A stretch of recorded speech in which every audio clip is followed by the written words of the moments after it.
Hey, it's Commander Zap, and today I'm going over a few tips that I wish I had known before I started playing Star Citizen. You may know some of these, but a refresher never hurts, right? If you're just starting out, or you haven't even bought your first game package yet, this one's for you.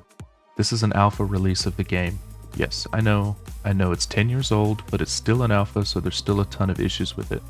That being said, it's still my favorite game yet, and it's worth giving it a shot. The tip here is just the understanding that this is an alpha game and there's bugs and issues everywhere. If you just go into it knowing that sometimes what you're doing is not going to work, then you can look past it and it makes the game a whole lot more fun as a whole. Alright, tip number 2, play with other people. Join an org, find a Discord, the invite to mine is in the description of this video, and ask for help often. The game already has a steep enough learning curve as it is, there's no reason that you should have to figure it out by yourself. Not to mention, some of the ships and some of the missions in this game are way too big or too long to do all by yourself, would take too long and the server will crash before you have a chance. If you have a group of 2, 3, 4, or 5 people, you can really knock out some really fun missions. It's also nice to have a buddy close by who can revive you when you inevitably get shot in the back of the head by one of those teleporting Ninetales gang members.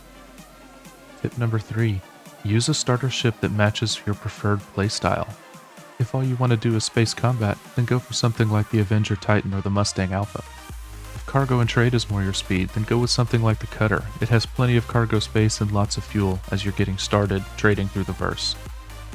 On the subject of which ship to have, some of you may be thinking you made a mistake purchasing the ship you have now. That's not the case. Tip number 4 is to learn what people mean by melting and CCUing.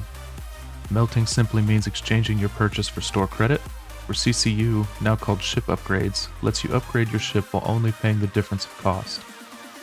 Both of these have their place and I'll be making a more in-depth video about it in the future. The next tip we'll talk about, now that you're all excited about store credit, is never melt your game package by accident.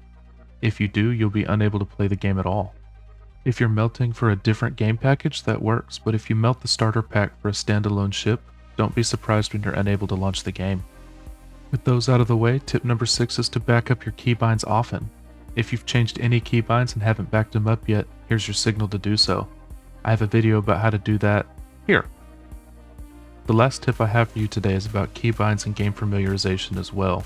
When you first load into the game, it's very tempting to go straight into the PU, but I recommend selecting Arena Commander first. Load into free flight mode and practice flying your ship around.